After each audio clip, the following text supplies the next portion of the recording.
Hey guys, today we are going to be talking you through everything that me and Chris take on the road. We're going to be talking guitars, we're going to be talking amps, and everything that we use on the road. So stay tuned. This is the Rig Rundown.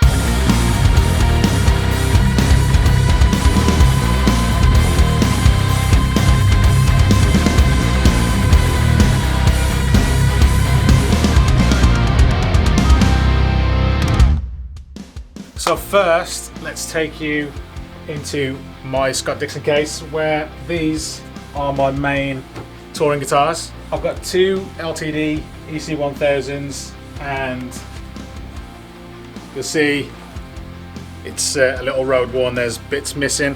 One thing that I'll say from the very off, if you're a musician and you want to get out on the road and you have a £2,500 guitar, don't take it on the road, because it's going to get dents, it's going to get chipped, it's going to probably break at some point. So, but these are the EC1000s, but they are the Evertune version. So if you know anything about Evertunes, you'll know that these guys just don't go out of tune, which is awesome. Being the singer of the band, I haven't got to think about stopping and tuning up anything at all, because these just stay in tune. I got two of these.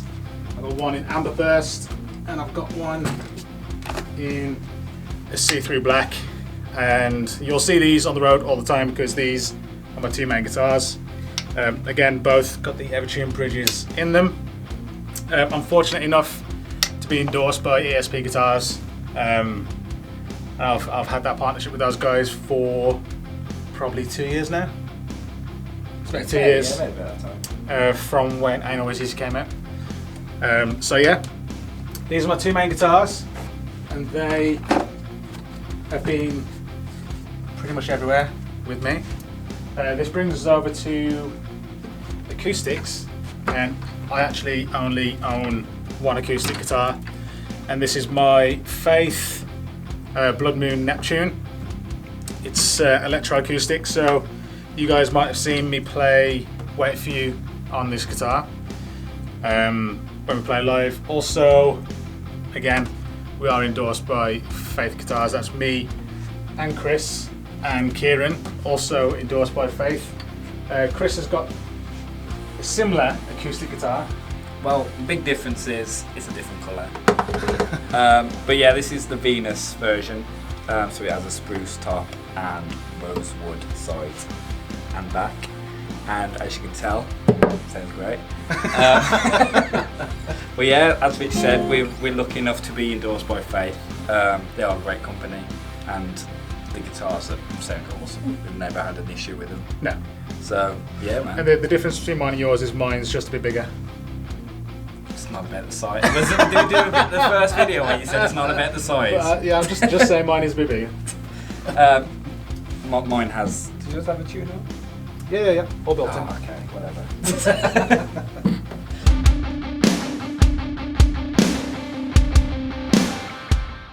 So this is Electric Guitar World, as probably a lot of people might know that I play Fender guitars, and this is the main beast that I've used since the start of the band. I actually got this about a year before I even joined the band, so it's been with me for quite a while. As you can see, it's a little bit road worn, but as Rich said, that's what happens on tour. You know, they are going to get beaten up. You are going to. I think that one was me. That was, yeah, that was Rich. Because basically, what happened was, I, by accident, stepped on a lead that his PRS was plugged into, and it fell. And then Rich gave me the look, like to say, I'm going to get you back for that. And he did. Was it that night? Was it? I don't know. It was part of the same tour. Yeah. So he just kind of stood close to me as we're playing on stage with his guitar and went straight into mine.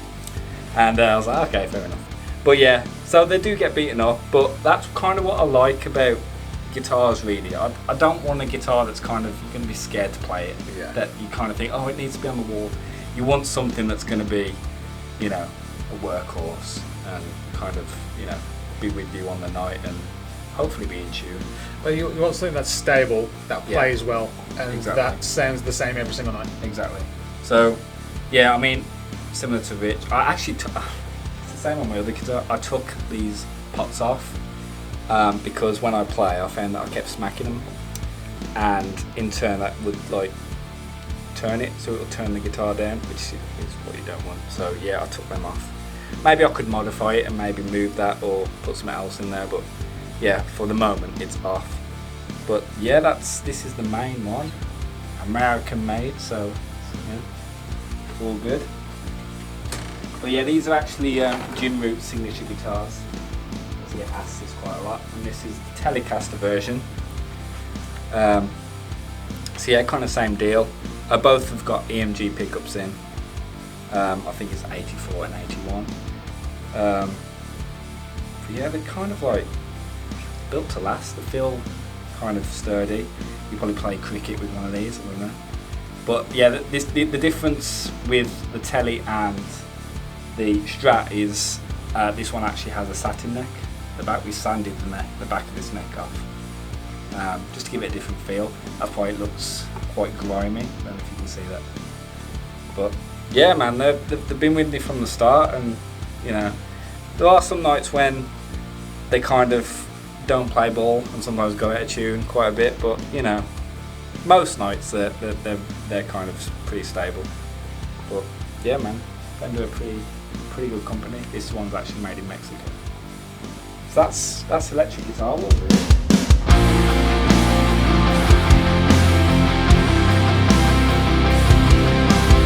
So that brings us on to amps. Yep. And this is where our setups get very, very similar. Yeah, so we use Kempers.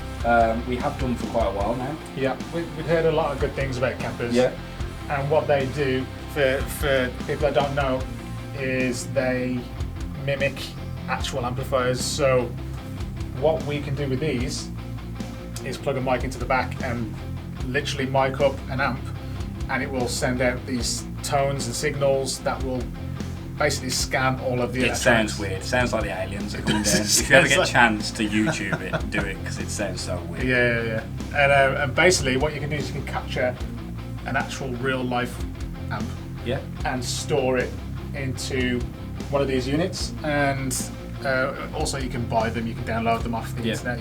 Sure. Different companies do different things, and what they will do is they'll use nice preamps in multi-million-dollar studios to do it. And currently I am running a Mesa dual rectifier and also a Soldano.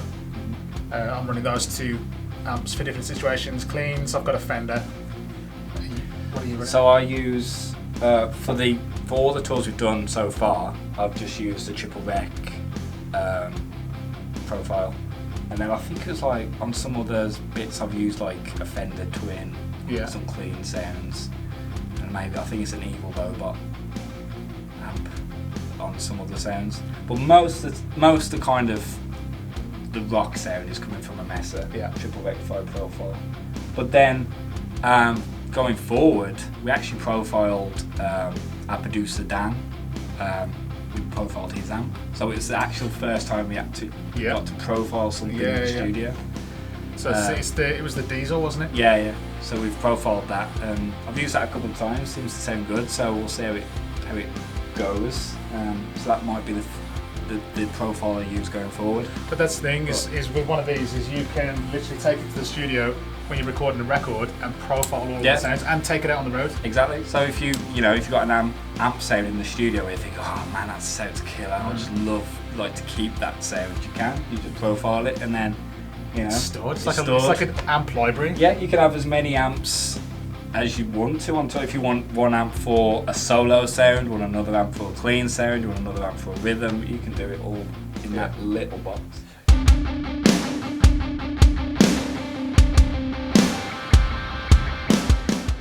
That kind of takes us onto the finer details now and the accessories that we use for the guitars. So for the past sort of 2 years, maybe 3 years, we've run everything wirelessly. We use these Shure QLX D1s for our guitars. The only difference between mine and Chris's is that right there. And it has that name. Oh yeah, and mine says Rich. Yeah. I've got an angled jack because of the shape of my guitar. Yep. It goes into the on bottom, outside. and yours goes into the front of your guitar. Yep.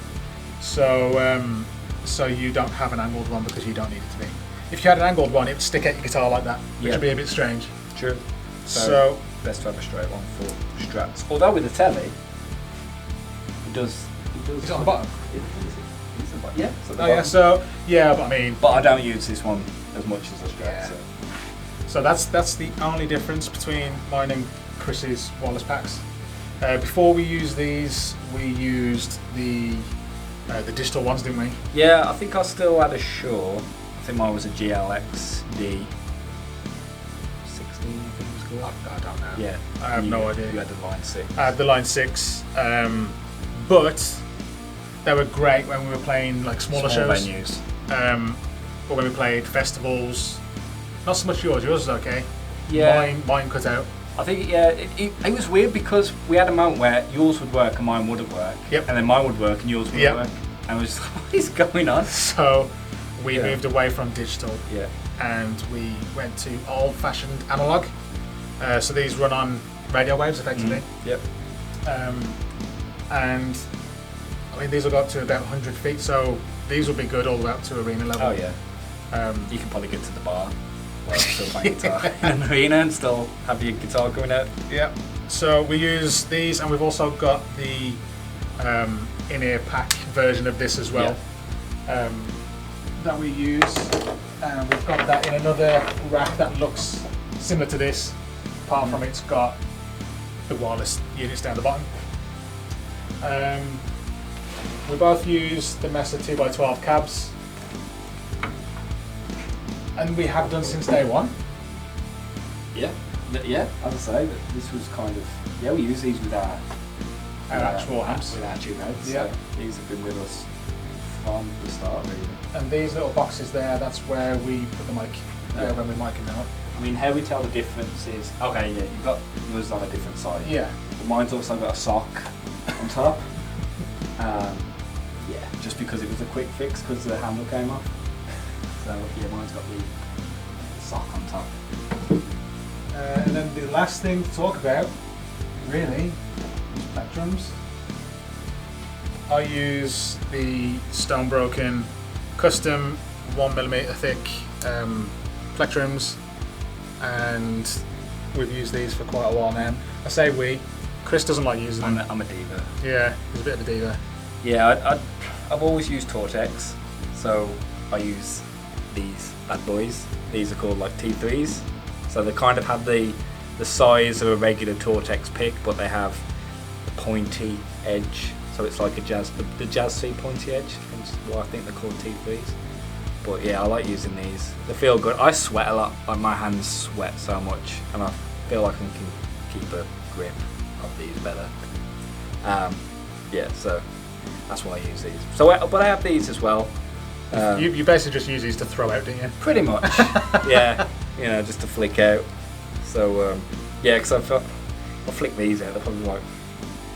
It means nothing, does Yeah, it? I mean, this has so- got Stonebroken on it. So people always ask us for plectrums, which is why in these drawers we have bags and bags of plectrums ready to go. We've also still got some of the old ones here as well. That's an old version of the plectrum. But that's what we keep in these drawers. It's just spare just like things. random stuff. Spares. Cables. I mean, that looks like a computer network cable. That's because our amplifiers are actually computers.